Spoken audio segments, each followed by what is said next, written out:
Täna hommikul sain nalja ka. Kuulake nüüd.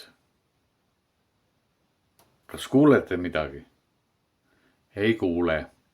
Sellepärast, et siin on nii vaikne. Aga ma ärkasin üles ja kuulsin mingit krõbinat.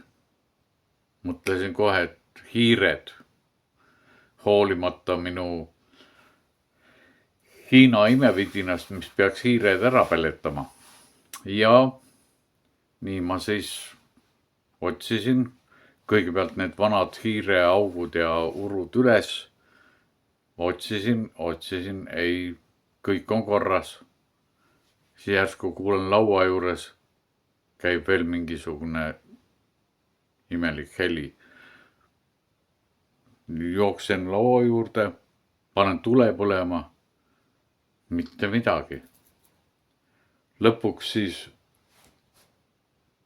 vaatasin äkki, et meepurk hakkab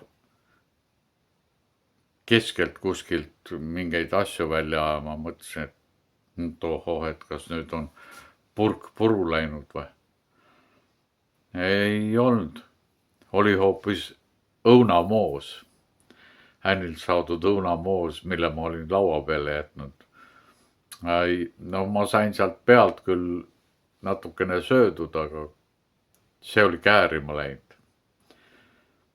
Kahju oli küll sellest, aga midagi teha ei ole.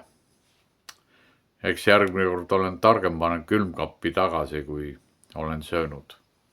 No siin on näha ka natukene on neid moosiplekke veel alles jäänud, aga eks see laudlina läheb ka nüüd pessu.